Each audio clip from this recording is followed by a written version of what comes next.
आज का हमारा टॉपिक है नॉन होमोजीनियस लीनियर इक्वेशंस कि नॉन होमोजीनियस लीनियर इक्वेशंस क्या होती हैं। और ये इसको समझाने से पहले मैं आपको टॉपिक बताता हूँ कि linear equation in one variable क्या होती है। Linear equation in one variable, एक वेरिएबल में लीनियर इक्वेशन क्या होती है।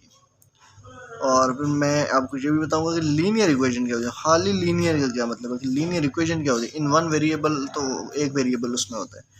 तो linear equation in one variable जो होती है वो इस टाइप की होती है, a x equal to b type, a x equal to b type. और इसमें a not equal to zero. अब ए ज़ीरो के बराबर नहीं होगा। अगर ए क्योंकि ज़ीरो हो गया तो फिर क्या होगा, फिर तो बी बराबर ज़ीरो हो गया, फिर तो एक वेरिएबल होगा ही नहीं इसमें, इन वन वेरिएबल ना, तो वेरिएबल तो यहाँ पे रहेगा ही नहीं। तो ये बात फिर गलत हो जाएगी। लीनियर इक्वेशन वन वेरिएबल नहीं हो, क्योंकि यहाँ पे वेरिएबल ही नहीं है, यहाँ पे खाली कांस्टेंट है और कांस्टेंट भी इक्वल टू ज़ीरो। तो ये इसकी ये डेफिनेशन है, a x equal to b where a is not equal to zero. ये लीनियर इक्वेशन इन बी है। ये linear equation in one variable है, एक वेरिएबल। ये एक्स जो होता है ये वेरिएबल है, और इसमें b not equal to zero होना चाहिए। बी नॉट इक्वल टू, ये कांस्टेंट टर्म जो होती है ना, जिसमें वेरिएबल, ये अब ये जो है ये वेरिएबल वाली टर्म है, ये कांस्टेंट टर्म है, इसमें खाली कांस्टेंट है, वेरिएबल कोई भी नहीं है, तो ये कांस्टेंट टर्म इसको कहते हैं। तो नॉन होमोजीनियस यहाँ से हमें पता चलता है जो कांस्टेंट टर्म होती है, अगर ये ज़ीरो के इक्वल हो जाए, जैसे ए एक्स इक्वल टू ज़ीरो हो जाए, तो फिर ये होमोजीनियस हो जाएगी। यहाँ पे कांस्टेंट टर्म ज़ीरो नहीं है, इसकी जगह बी है, बी कुछ भी हो सकता है, 2 4 5 8 9 100 1000, तो ये नॉन होमोजीनियस है। ठीक है, तो ये इसको हम ये भी कह सकते हैं कि non homogeneous linear equation in one variable. Non homogeneous इसकी वजह से, लीनियर इक्वेशन का मतलब है एक्स की पावर वन है, एक्स की पावर अगर स्क्वायर हो जाएगी फिर भी इक्वेशन लीनियर नहीं रहेगी, एक्स की पावर वन है। और ये बी कांस्टेंट टर्म, ये ज़ीरो नहीं है, तो इसको हम कहते हैं ये नॉन होमोजीनियस है इन वन वेरिएबल, यानी कि वेरिएबल एक ही है, इसमें दो नहीं है, तीन नहीं है, एक ही एक्स है। ठीक है, तो ये हो गई linear equation in one variable. इसके बाद हम देखते हैं कि linear equation in two variables क्या होती है। Linear equation in two variables क्या होती है, तो ये इस टाइप की इक्वेशन होती है, a x plus b y equal to c, where a is not equal to zero, b is not equal to zero and c is not equal to zero. अब ये तीनों चीज़ें ज़ीरो नहीं होंगी तो इसको नॉन होमोजीनियस भी यहाँ पे लगाना है, नॉन होमोजीनियस। अब ये तीनों चीज़ें ज़ीरो नहीं होनी चाहिए, एक्स भी, ए भी ज़ीरो नहीं होना चाहिए, बी भी, सी भी। तो ये लीनियर कैसे, लीनियर इस वजह से है कि एक्स की और वाई दोनों की पावर वन है। ऐसा नहीं है, यहाँ पे एक्स स्क्वायर नहीं लिखा हुआ, यहाँ पे वाई स्क्वायर नहीं है, एक्स की पावर वन, वाई की पावर वन, तो ये लीनियर है। टू वेरिएबल्स, तो क्योंकि यहाँ पे दो वेरिएबल है, एक एक्स वेरिएबल है, दूसरा वाई है, तो ये दो वेरिएबल में ये लीनियर है। और ये नॉन होमोजीनियस भी है, क्योंकि कांस्टेंट टर्म जिसके साथ कोई वेरिएबल नहीं होता है उसको कांस्टेंट टर्म कहते हैं। ये भी है, इसमें ज़ीरो नहीं है। अगर सी इक्वल टू ज़ीरो हो जाएगी ना, तो फिर भी ये linear equation in two variable रहेगी, लेकिन वो होमोजीनियस हो जाएगी, नॉन होमोजीनियस नहीं रहेगी। फिर ये होमोजीनियस, हम कहेंगे homogeneous equation in two variables x and Y.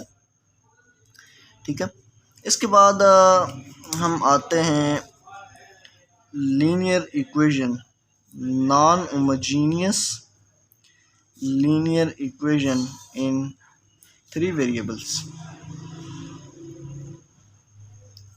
अब ये क्या होती है, तो इसकी जनरल फॉर्म होती है a x plus b y plus c z equal to d. अब इसमें ए भी इक्वल टू ज़ीरो नहीं होना चाहिए, बी भी इक्वल टू ज़ीरो नहीं होना चाहिए, सी भी और डी भी इक्वल टू ज़ीरो नहीं होना चाहिए, ये सारी चीज़ें इक्वल टू ज़ीरो नहीं होनी चाहिए। अब ये तीन वेरिएबल हैं, इसमें थ्री वेरिएबल्स, तो ये तीन वेरिएबल्स आ गए, एक्स वाई और जी। और लीनियर है क्योंकि एक्स वाई जी तीनों की पावर वन है। ठीक है, यहाँ पे पावर वन है। और नॉन होमोजीनियस है क्योंकि ये कांस्टेंट टर्म भी है और ये ज़ीरो के इक्वल नहीं है। अगर ये ज़ीरो हो जाती तो फिर तो ये होमोजीनियस हो जाती। और ये तीनों ज़ीरो नहीं होते, ए भी ज़ीरो नहीं है, बी भी, सी भी, क्योंकि अगर ए ज़ीरो होगा फिर क्या होगा, फॉर एग्जांपल अगर ए ज़ीरो हो जाता है तो ये टर्म ही ज़ीरो हो जाएगी, पीछे बच जाएगा b y plus c z equal to d, फिर तो ये बच जाएगा। अब ये भी लीनियर इक्वेशन तो है, लेकिन ये इन 2 वेरिएबल्स है, ये फिर 3 वेरिएबल की कंडीशन को सेटिस्फाई नहीं करेगी, ये फिर 2 वेरिएबल है वाई और जी, फिर ये वाली इक्वेशन बन जाएगी, ये लीनियर इक्वेशन इन 2 वेरिएबल है, इस टाइप की इक्वेशन बन जाएगी। और फर्दर इसमें से अगर एक और ज़ीरो हो जाता है, लेट्स सपोज बी भी ज़ीरो के इक्वल हो जाता है, फिर ये रह जाएगी सी जी इक्वल टू डी। अब ये इस टाइप की रह जाएगी लीनियर इक्वेशन इन 1 वेरिएबल, ठीक है, क्योंकि इस टाइप की ये है। और ठीक है, इस तरह से मतलब कि ये इसलिए हम ये साथ लिखते हैं कि a b c d zero नहीं है, क्योंकि ये ज़ीरो होती जाएंगी तो फिर ये इनके नाम पीछे चेंज होते जाएंगे। फिर ये अगर 3 वेरिएबल में उसमें से कोई एक हम कह दें ये ज़ीरो है तो वो फिर 2 वेरिएबल में रह जाती है। इसी तरह 2 वेरिएबल की इक्वेशन है, इसमें से कोई एक चीज़ हम ज़ीरो कर दें, ए ज़ीरो कर दें, तो ये फिर 1 वेरिएबल में लीनियर रह जाती है। तो बहरहाल आपको उम्मीद है ये समझ आ गया होगा। सबसे पहले इक्वेशन की बात करते हैं, मैं एक दफ़ा क्विक रिव्यू आपको दे देता हूँ। इक्वेशन कहते हैं ऐसी मैथमेटिकल एक्सप्रेशंस जिसके बीच में इक्वल का साइन हो, वो होती है इक्वेशन, ठीक है। और लीनियर का मतलब ये होता है कि उसमें वेरिएबल की पावर 1 होती है, ठीक है, एक्स है तो इसकी पावर 1 है।